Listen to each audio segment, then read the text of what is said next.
Assalamualaikum warahmatullahi wabarakatuh. Alhamdulillah wassalatu wassalamu ala Rasulillah. Ballagha ar-risalah wa adda al-amanah wa nasaha lil ummah wa kashafa Allahu bihi al-ghummah wa jahada fi sabilillahi haqqa jihadihi hatta atahu al-yaqin. Allahumma salli wa sallim wa barik ala sayyidina Muhammadin wa ala alihi wa sahbihi ajma'in.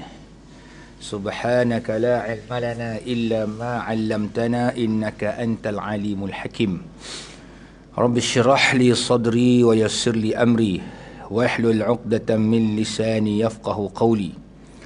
Allahumma iftah 'alaina futuhal 'arifin وارزقنا فهم النبيين وإلهام الملائكة المقربين وأن تطلق به عن ألسنتنا وأن تفرج به عن قلوبنا وأن تشرح به عن صدورنا وأن تستعمل به عن أبداننا برحمتك يا أرحم الراحمين والحمد لله رب العالمين وبعد. الفاتحة. بسم الله الرحمن الرحيم. الحمد لله رب العالمين الرحمن الرحيم مالك يوم الدين إياك نعبد وإياك نستعين اهدنا الصراط المستقيم صراط الذين أنعمت عليهم غير المغضوب عليهم ولا الضالين آمين يا رب العالمين.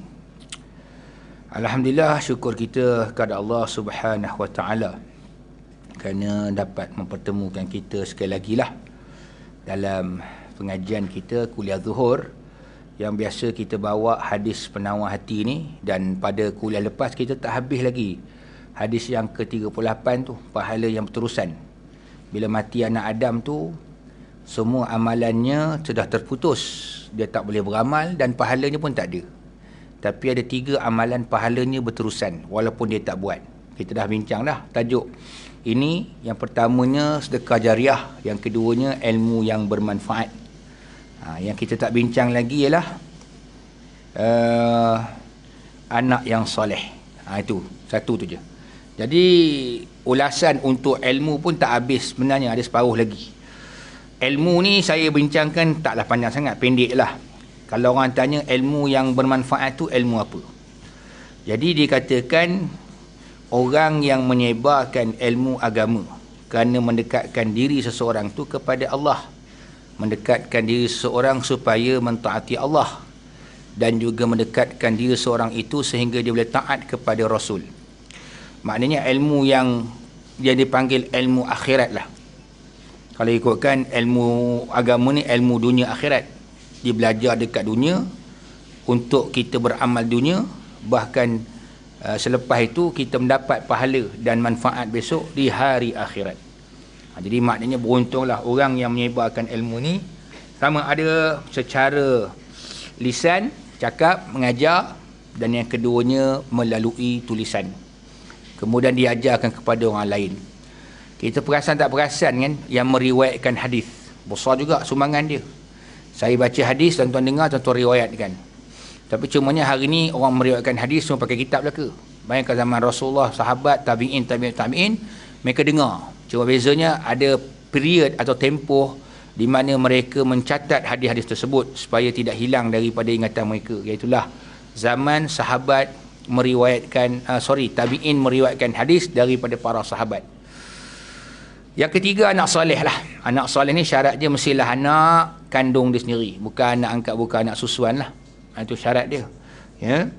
Melahirkan anak yang soleh itu, kemudian anak yang soleh itu pula anak yang bertakwa, anak yang berwibawa, menjadi impian pada mak bapak lah. Semua orang nak anak yang soleh, anak yang soleh, anak yang solehah, lelaki yang soleh, wanita ataupun anak perempuan yang solehah. Dia macam buah kelapa lah. Buah kelapa ni, kalau kita nak tanam buah kelapa, kena pakai benih kelapa lah, jangan pakai benih pinang.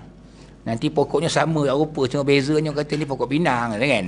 Pinang lurus. Kelapa tu dia sengit sikit. Jadi kalau kita nak tanam pinang, kena pakai benih pinang. Ni nak tanam kelapa, nak buah kelapa tapi tanam benih pinang. Tak jadi. Gitu.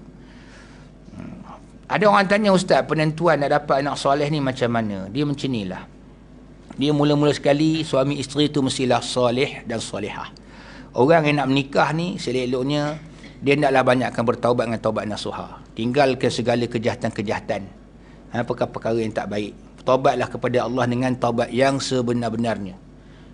Lepas tu barulah dia mendirikan rumah tangga dan memohon pada Allah supaya atau agar ia dikurniakan anak yang soleh dan solehah. Sebab kadang-kadang pengaruh daripada perangai kita ni dia turun ke anak. Kalau kita jenis bangsa semayang pun sekali-sekala, anak kita pun akan jadi gitulah. Lepas tu kadang-kadang kita lihat ada orang, ada budak-budak, budak-budak kan, tengok kita semayang jemaah dia sepelik. Dia kata, orang ni buat apa? Tu menandakan mak apa dia tak semayang jemaah kat rumah lah. Lagi sedih dia tengok kita semayang dia pelik. Mungkin mak apa dia tak semayang, dia pun pelik, orang ni buat apa? Begitu kan, soalah gitu. Kadang-kadang berlaku gitu. Ni pengalaman kita lah, tengok kan, dia rasa macam pelik kan, dia ni buat apa? Gitu, sian kan tengok.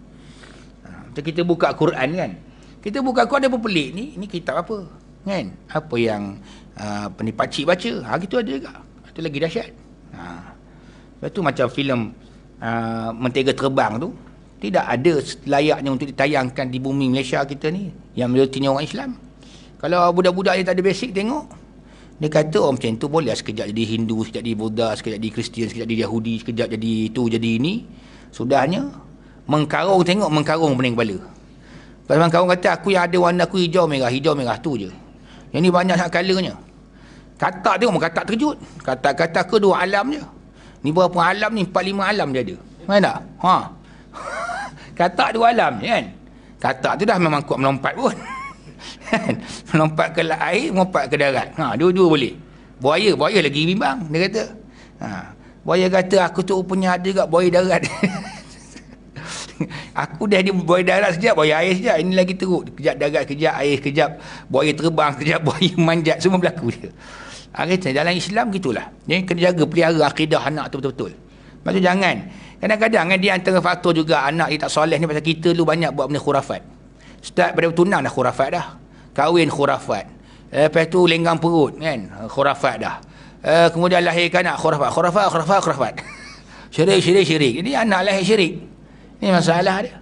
Lepas tu bila kita melawan kan, inilah orang muda-muda sekarang lawan kata-kata tua. Itulah orang tua tu kerja je. Kan? Kadang-kadang ceramah cakap itu, orang tua belajar kan. Aku pun dah tua dah, tak apa. Tu pada cakap kalau masa dulu tak boleh dah kan. Lah muda kan. Ya tak? Jadi gitu belajar. Jangan tak belajar. Takut jadi gitulah. Sampai ke mati kita bagi dia apa kata-kata kita jariahkan syirik kita, khurafat kita pada anak-anak kita dan generasi kita. Dahsyat tuan-tuan dan puan. Ada saya cerita dulu kan, ada ni orang Perak ni. Dia kata tak boleh bertunang. Majlis tunangan tu berlaku pada 1 bulan yang sama. Dia kata jadi macam serial kata dia. Satu lagi kahwin kan, anak pertama anak kedua combine sekali dalam kenduri. Tak boleh kata dia. Tak, sepatut tu yang boleh jimat. Tu kan. Dia tak boleh. Dia kat bawa bencana lah macam-macam. La ilaha illallah. Kan? Jadi kita kalau boleh, kita yang generasi baru-baru ni janganlah pegang pada faham yang karut-marut ni. Takut gitulah kita nak anak yang soleh tapi akidah kita, kepercayaan kita, kata orang kampung saya, believing kita tu. Orang kampung cakap, tu orang Perak tu, believing tu kan. Kata believing, kepercayaan kita tu mesti betul. Nanti kita dah anak kita sama juga. Dia akan pegang atau menganut faham yang sama. Waliyahzubillah. Insan soleh tidak dapat dilahirkan dengan didikan yang talih, didikan yang buruk. Kadang-kadang mak dia sendiri pun dedah aurat atau tutup aurat pun tak konsisten. Kemudian bapak ni pun sama juga kadang-kadang. Bapak basuh motor seluar pendek. Tahu tak? Orang motor Harley Davidson pakai seluar panjang cuci motor. Dia motor biasa je, legenda je kan. Yang tak ada seluar pendek. Allah, lagi buruk kalau dah tua kalau pendek. Aduh, ada saya datang ke rumah saya dengan anak. Seluar pendek. Buat air, Ustaz, tuan jampit. Tapi minta maaf Ustaz, saya malu kalau pendek. Dia tahu mak Ustaz pakai seluar panjang lah. Pendek. Sebenarnya saya tak macam arwah Pak Yazid. Ni Pak Yazid? Kenal? Soalnya kalau orang muda tak kenal kan, orang Pak Yazid ni. Kalau orang bagi pisang kat masjid hari Jumaat, dia tengok orang tu pakai pendek, dia cakap, pisang ni jual balik tak? Kenapa Ustaz? Beli seluar panjang. Dia kata tu. Pasal dia kata sedekah ni sunat je, tutup aurat wajib. Kalau jual pisang ni wajib dah hukum dia untuk dapatkan seluar panjang. Itu dia. Baiklah. Kadang-kadang yang mak main tu, anak panggil Umi mana tu Umi, tengok Umi, la ilaha illallah Muhammadur Rasulullah. Tu kejut aku. Anak aku panggil isteri pun ibu je, tak panggil Umi pun. Allahu Akbar. Tapi tuan-tuan yang muskil tau, dia ada sebab kadang-kadang dia panggil ibu, Umi dengan walidah kan. Masa saya ikut arkam lah. Ibu isteri pertama, Umi isteri kedua, walidah isteri ketiga. Saya tak salah lah, dia kata ada istilah. Sebab saya keluar awal, dia dah tahu tu. Keluar masa bujang ni. Keluarkan masa bujang-bujang lagi. Ada orang kata, dia kata itu, ada beza dia. Ada orang tanya apa beza Umi, walidah kan. Ibu, itulah kan. Macam-macam. Yang itu tak apalah, okey lah kan, mak bapak dia. Orang kata soleh dengan solehah tu. Ini tengok rupa, ya Allah. Macam cerita Kasim, ada rupa dah. Baik, tersebut nama kena saman ni yang. Kemudian lagi kata dia apa? Insan yang toleh tadi, yang jauh dari nilai agama, atau diasuh dari suatu lingkungan yang tidak sihat. Banyak didik anak. Insan soleh adalah buah dari didikan yang berterusan dan pembinaan yang terusan rapi. Mana pada budak-budak lagi kita ajar dia dah tentang akidah, tentang Islam, tentang akhlak, macam-macam lah, ya.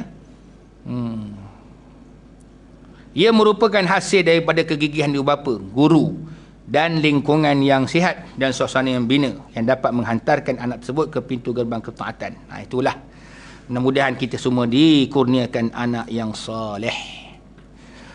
Kita masuk hadis ke-39. Panjang juga hadisnya.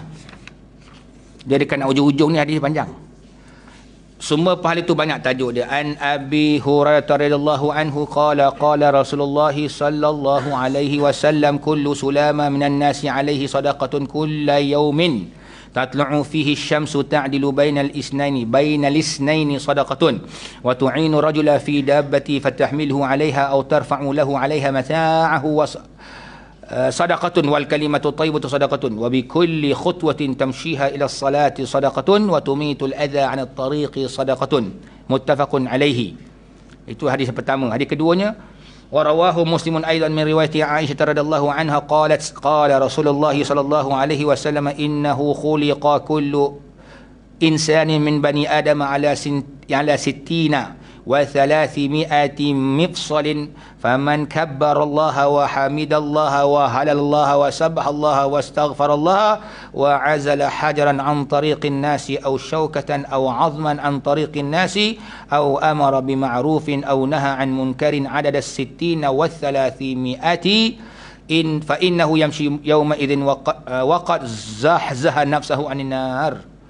Daripada Abu Hurairah radhiyallahu anhu berkata, Rasulullah SAW bersabda, setiap sendi daripada manusia hendaklah memberikan sedekah pada setiap hari yang terbit padanya matahari, mana setiap pagi lah. Itu digalakkan sedekah pagi-pagi itu. Berlaku adil antara dua orang yang bertelingkah adalah merupakan sedekah. Manakala menolong orang lain pada binatang kenderaannya, maka engkau menolongnya menaikkan di atas kenderaan. Kalau dia berat sangat, tolong angkat dia, letak atas kenderaan. Atau membantu mengangkat barangnya kalau barang dia berat, naikkan ke atas kenderaannya, merupakan sedekah. Perkataan yang baik juga sedekah. Setiap langkah yang kau jalani untuk pergi solat berjemaah juga adalah sedekah. Engkau menyisihkan apa-apa perkara ataupun barang yang mengganggu manusia di jalan itu juga merupakan sedekah. Hadis wa Imam Bukhari dan juga Muslim. Dalam riwayat lain, Imam Muslim pula pernah meriwayatkan daripada Aisyah radhiyallahu anha, Rasulullah SAW bersabda bahawasanya setiap insan daripada anak Adam adalah diciptakan badannya daripada 360 sendi. Kita ni ada 360 sendi. Ya? Maka sesiapa yang bertakbir, memuji Allah, bertahlil, bertasbih, meminta ampun, subhanallah, alhamdulillah, wala ilaha illallah, wallahu akbar, semua tu, kemudian mohon ampun pada Allah Ta'ala, istighfar, menyisihkan sebiji batu yang mengganggu jalan orang ramai, atau membuang sebilah duri atau sepotong tulang dari jalan orang ramai, atau menyuruh berbuat baik, atau mencegah dari perbuatan mungkar, sehingga apa yang dilakukannya mencukupi bilangan 360 kali. Subhanallah, maka orang tersebut pada hari itu telah menjauhkan dirinya daripada api neraka. Mana sedekah ni bukan bagi duit je sebenarnya. Sedekah ni tolong orang pun sedekah. Nampak? Kita berzikir pun sedekah. Cuma kita buat satu list kan, kita hari ni daripada malam tadi sebelum subuh, ada tak tahajud, ada tak solat subuh berjemaah, ada tak baca sedekah, ada tak baca Quran, hari ni ada buat duha tak, hari ni ada zikir tak, itu cuba kita kira. Ada tak kita punya usaha amar ma'ruf nahi munkar, buang apa juga benda-benda yang menyusahkan orang. Ini kena kira tu, kena ambil kira. Baik, hadis di atas menerangkan kepada kita banyaknya sumber yang dapat jadikan saluran untuk buat kebaikan dan mencari pahala dari Allah Ta'ala. Di mana pahala itu boleh dapati dengan ibadat solat. Satu, solat ni daripada sunat sampai solat yang fardu. Lebih baik fardu tu jamaah. Itu untuk orang lelaki. Orang perempuan kalau kata dia seorang dekat rumah, semayang kat rumah lah lebih afdal. Nak pergi semayang jemaah boleh, tapi yang afdal dekat rumah dia. Kat rumah dia lagi afdal dalam bilik dia. Gitu. Kalau dia ada sesiapa yang boleh jemaah, jemaah lah. Mazhab Hanafi ada satu kebaikan, ada ataupun satu keistimewaan dalam mazhab ini ialah orang perempuan boleh mewujudkan surau dia sendiri. Situlah dia azan, tapi tak boleh pakai mic lah. Pakai mic tu takut orang lelaki silap pergi. Dia pergi pula musalla perempuan. Allahu Akbar. Uish kata dia. Kan? Pergi sana lah. Sana. Oh tak, tu bahaya tu. Sekali dia tarik tuan-tuan. Jadi imam pula begitu juga. Yang dengar tu bukan khusyuk gini je. Yang paling jahat masa dia rukuk tak ada rukuk lah dia. Sampailah orang tu naik dekat kedua, bawa dia rukuk sujud. Itu tak boleh. Nak bagi faham orang hukum fiqh. Kenapa perempuan tak boleh jadi imam? Pasal tu bahaya. Kan? Jadi sesama dia boleh. Sama dia boleh. Dia buat sembahyang jemaah. Macam rumah saya cerita masa dia duduk dekat Mesir dulu. Jadi jiran dia rumah style apartment ni ada pintu kan. Nanti orang Arab panggil orang, kami panggil orang tu ni mama lah. Mama tu ketuk pintu. Assalamualaikum. Kan? Assalamualaikum. Buka pintu pun nak sembahyang jemaah. Jadi jiran tu dia cari siapa ada perempuan sembahyang jemaah. Suami-suami semua pergi sembahyang jemaah kat masjid. Masjid diorang ni banyak sepah-sepah. Sebab tu diorang mazhab Hanafi ni boleh sembahyang jemaah tak cukup 40 boleh, kemudian dekat-dekat boleh. Baca khutbah boleh, tapi kena ada tauliyah lah.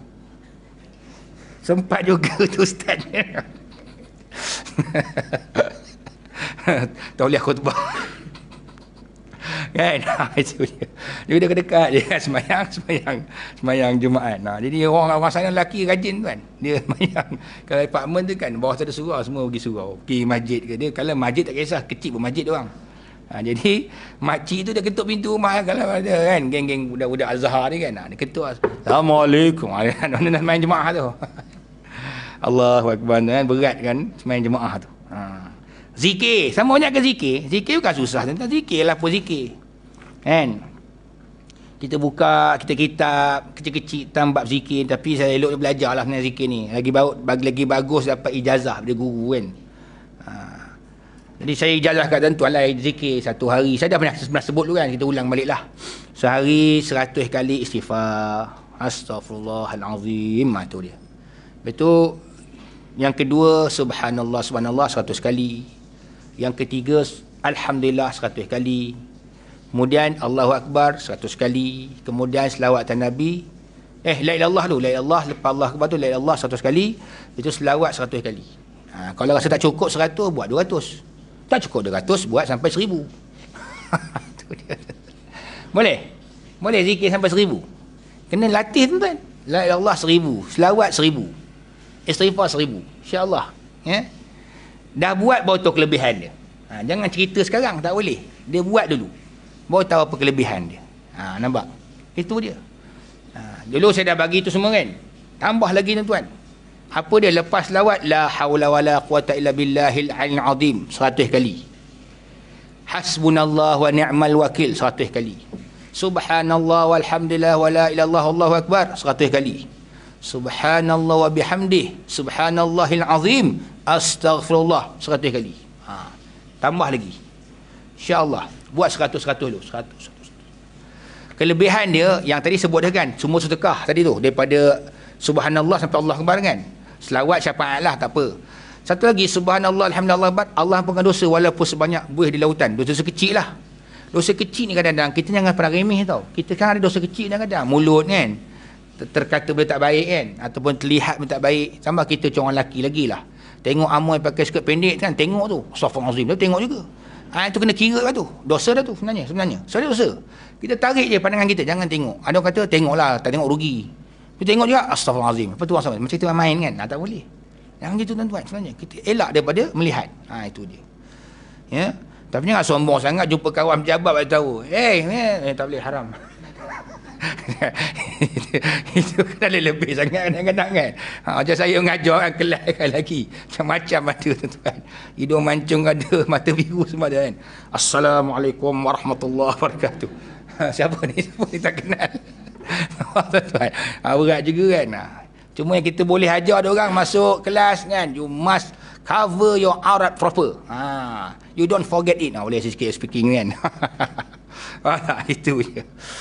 Baik. Kemudian lagi apa lagi? Cakap benda yang baik. Cakap yang baik-baik je kan. Cakap elok je. Jangan cakap yang tak elok. Jangan maki, jangan cakap yang tak baik. Membantu orang lain, bantu. Bukan susah. Kadang-kadang kawan kita dia nak naik kenderaan dia. Kadang-kadang kita buka pintu tu dah sama juga tak pahala kan. Tak kita nak kita dapat pahala sampai naikkan dia kenderaan. Kita pun tolak dia elok. Boleh masuk kan juga dah. Ni zaman dulu pasal naik kenderaan tu kan. Naik. Kemudian barang sama juga.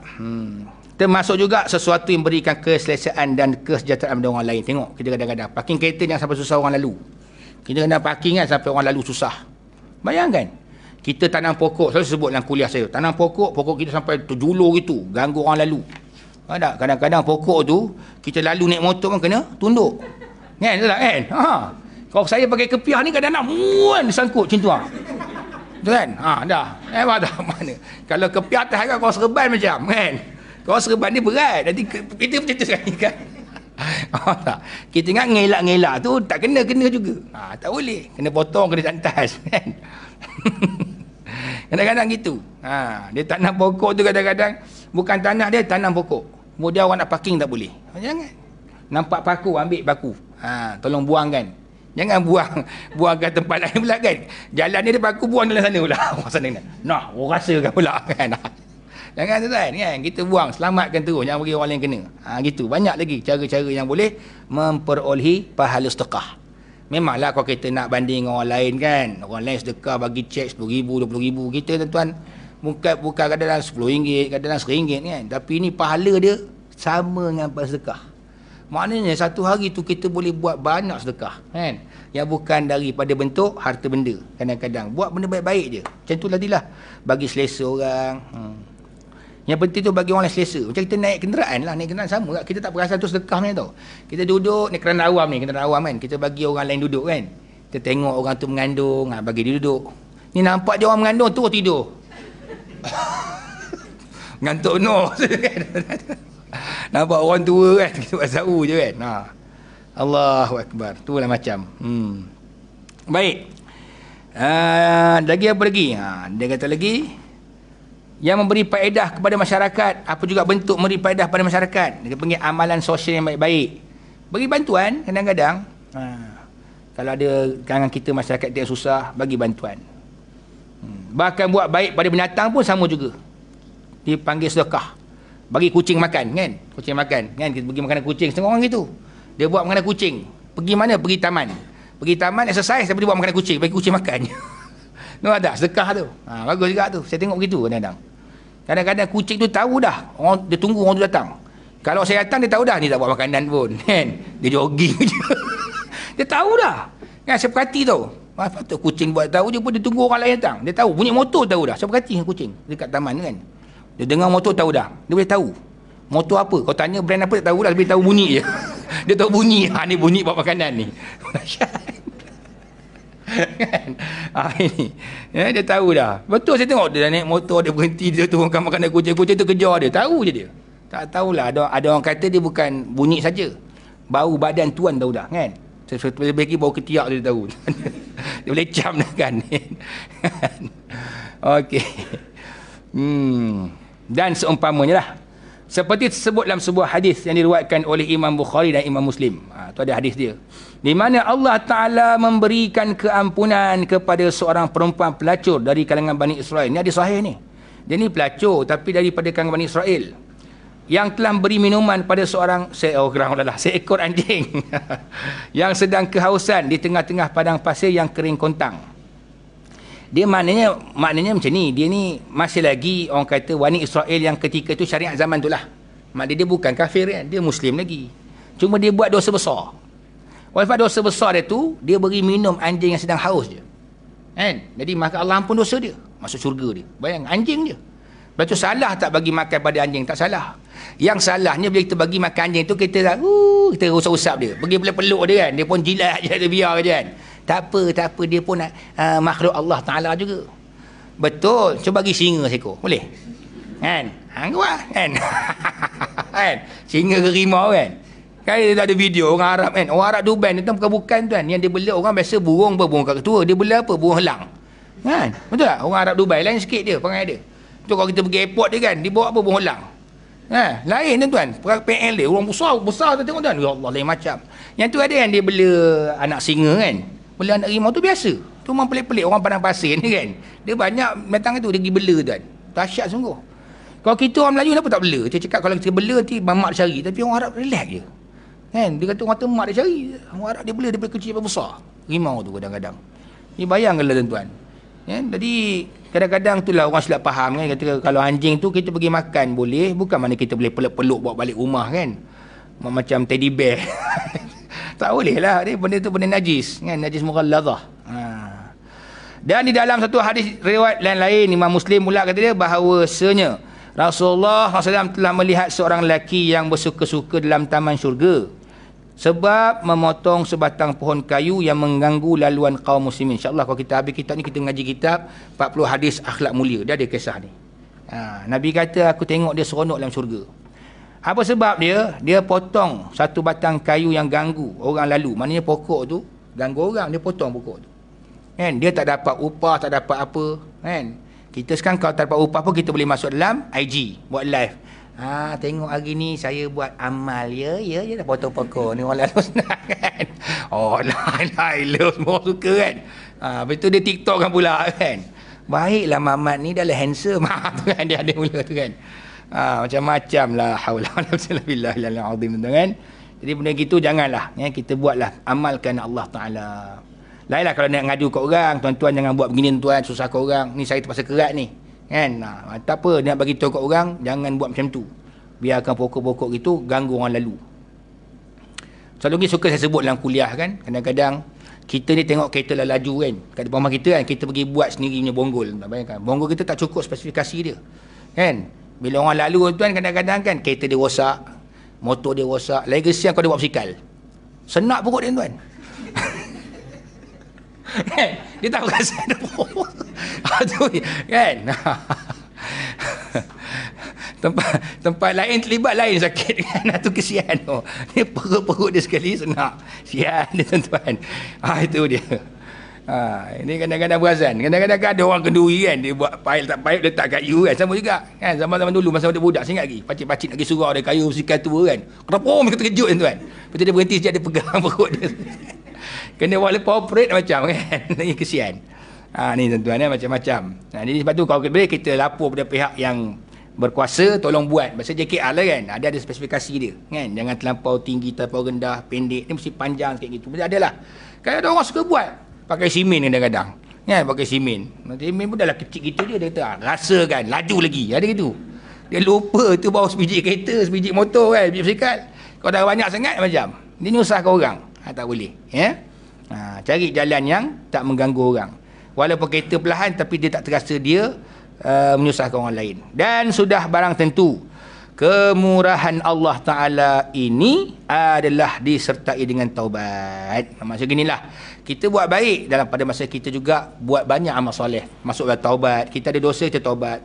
Tambah dengan amal yang soleh, amal tu pula menyamai sedekah. Lagi Allah sayang.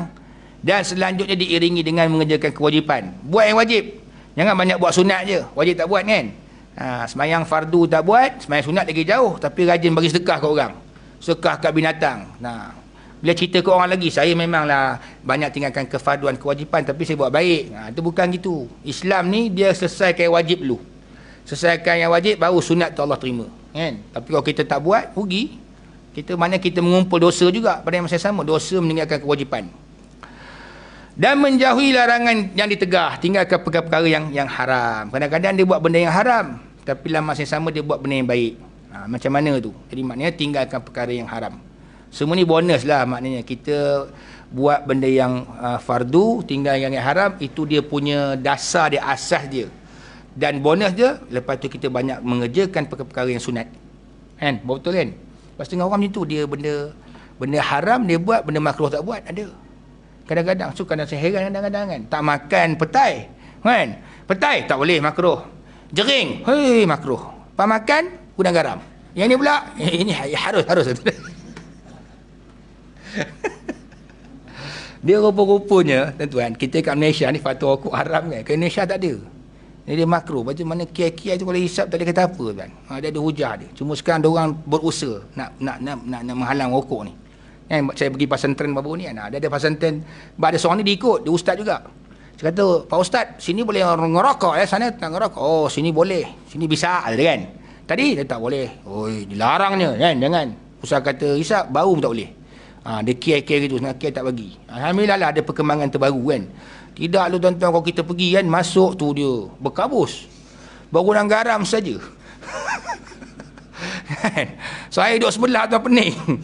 Dia cerita yang main dalam hadis Sahih Bukhari, tapi tu baru dan garam. Tapi ilmu memang saya tak nafi kan.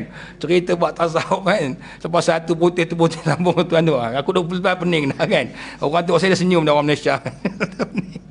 Nak macam mana tuan-tuan? Kan? Gitulah. Jadi maknanya kita harap gitulah. Kita ubahlah pelan-pelan. Memang susah nak berhenti tuan-tuan. Tapi kalau boleh berhentilah kan. Berhentilah. Sebab kita takut, kita bimbang.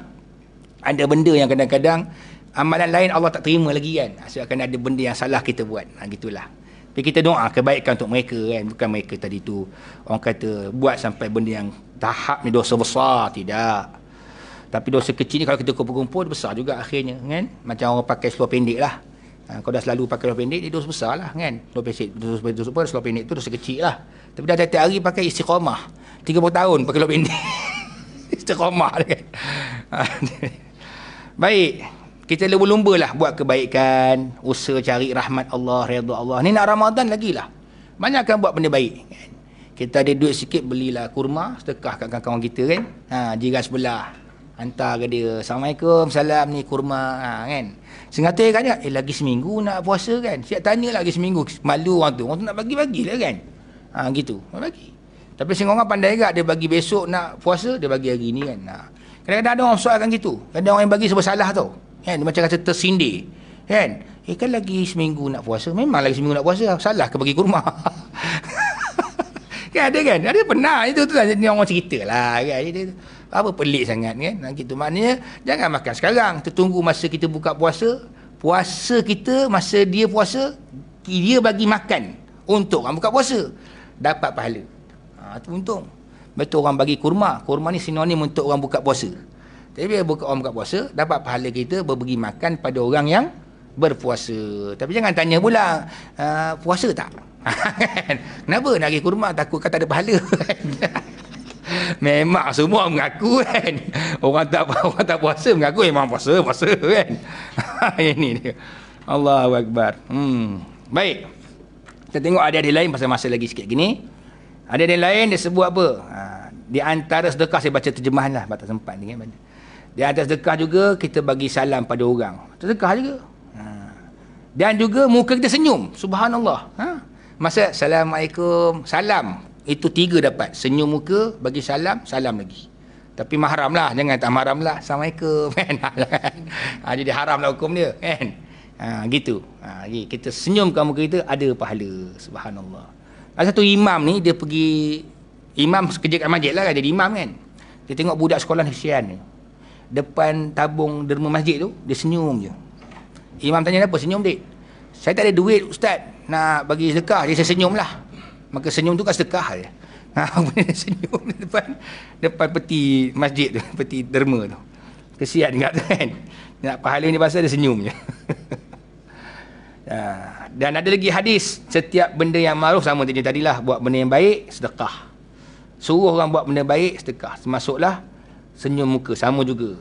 Ada orang tanya, senyum muka ni adakah dikira kepada orang yang lain pada ahli keluarga? Tak, semua sekali. Suami dengan isteri, dengan suami, kemudian dengan anak-anak kita termasuk sebenarnya. Kan? Pak saya kata, siapa juga saudara kamu, senyumkanlah muka ketika jumpa dengan mereka. Sekarang ni kita sama juga. Kalau kita tengok orang tengah isi air, kan? Kita tolong isikan air untuk dia. Dalam konteks hari ni, kalau katalah tiba-tiba berlakunya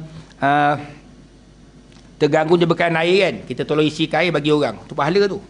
Sedekah tu sedekah. Sama juga kita isikan air untuk orang minum. Itu paling bagus. Kita biasa dah isi kan minum. Bila kita isi, nah, silakan kan. Bila dah ramai orang, bila masa aku dah minum ni. Kat Mekah pasal dia kita ambil air Zam-Zam kan. Nak pahala gitulah. Tanah haram ni kalau kita buat baik, 70 kali ganda pahala dia. Sebab tu orang buat baik. Contoh perasan kan, ada orang dia buat bekas air Zam-Zam macam gelas-gelas cawan plastik apa yang kertas kan. Dia bawa, dia bagi orang masa tawaf tu. Perbuatan tu haram tu sebenarnya. Kalau kita buat siang Ramadan lah. Kita bagi orang minum kan, mana boleh orang puasa semua. Maknanya selain daripada siang Ramadan, hukumnya sunat. Ada pahala tu kan, bagi orang tu kan. Dengar suspend juga mula-mula kan. Rupanya siang Ramadan. Sebab ada juga setengah-setengah pakcik-pakcik tu, orang Arab lah. Dia ambil air dia nak minum. Orang Arab kata, puasa, dia basuh kaki terus. Ya, mungkin dia tak larat tu. Dia tak larat. Masa tu panas kan. Saya tengok apa mata dia. Dia kan. Dia kata, puasa. Dia basuh kaki. Tu kawan saya kata, dia mungkin nak minum tu sebenarnya. Kan? Tapi tak idea, ada orang tegur kan. Allahu Akbar. Orang tua sungguh. Kita tunjukkan juga jalan bila mana orang tu sesat. Sedekah. Orang tanya, Assalamualaikum, salam. Jalan nak pergi ni mana? Tunjukkan. Sedekah tu. Mana masjid? Tunjuk. Mana rumah sepolan? Alamat sekian? Tunjukkan. Yang bukan sedekah, mana dia kedai nombor ekor? Tiba tunjuk. Oh ya, kita geng lah. Kita tunjukkan. Tu kita boleh. Kedai nombor ekor tunjuk pula kan. Ni ya. Itu semua berdasarkan pada hadis-hadis yang berbagai-bagai riwayat lah. Jadi saya rasa cukuplah sekadar saja untuk hari ini. Mudah-mudahan apa yang kita dengar menambah-nambahkan lagi ilmu kita, menambah-nambahkan lagi kepahaman dan juga menambahkan lagi amal kita. Dan saya ucapkan Ramadan Karim lah. Mudah-mudahan Ramadan kita tahun ni lagi seminggu lebih kurang kan, adalah Ramadan yang terbaik daripada tahun-tahun lepas. Sekarang ni dah boleh mula dah doa, minta ya Allah kurniakan kami malam tu qadar boleh kan. Dan antaranya sebagai penutup lah pesanan Habib Ali Al-Jufri. Dia kata macam mana kita nak bagi rajin beribadat masa Ramadan. Ada sedoa kata dia. Doa ni biasa kita baca sebenarnya, kita terlepas pandang kan tentang kehebatan doa itu. Kalau kita seorang-seorang kita baca Allahumma a'inni ala zikrika wa syukrika wa husni ibadatik. Ya Allah bantukanlah aku kan untuk ingat kau kan. Allahumma a'inni ala zikrika wa syukrika untuk mensyukuri nikmat kau wa husni ibadatik dan baiknya ibadat kami ni kepada engkau. Maknanya biar kami buat ibadat tu sebaik-baiknya. Kalau solat khusyuk dalam Ramadan kan, solat jamaah. Kalau sedekah, rajin. Ini husni ibadatik. Kita minta begitu kan. Kita ada semangat nak bertarawih. Nampak tuan-tuan? Biar datang perasaan gitu. Jadi kita doa banyak-banyak. Kan? Banyak orang kadang silap doa. Dia baca wa husna ibadatik. Tetap doa dia makbul dengan bimbang. Baris dia silap. Kan? Maknanya tak berubah. Tapi sebaik-baiknya biar pastikan baris betul. Lagi baguslah. Allahumma inna. Kalau ramailah. Allahumma inna ala zikrika wa syukrika wa husni ibadatik. Jadi mudah-mudahan biar kita jadi rajin. Husni ibadat juga, baik beribadat tu mana elok ibadatnya, termasuk rajin. Kita tak tinggal baca Quran tiap-tiap hari dalam Ramadan, sebaik-baiknya khatam. Itu insya-Allah mudah-mudahan. Jadi cukuplah sekali saja. Bertemu lagi pada kuliah akan datang. Subhanakallahumma bihamdik asyhadu an la ilaha illa anta astaghfiruka wa atubu ilaik. Wabillahi taufiq wa hidayah. Wassalamualaikum warahmatullahi wabarakatuh.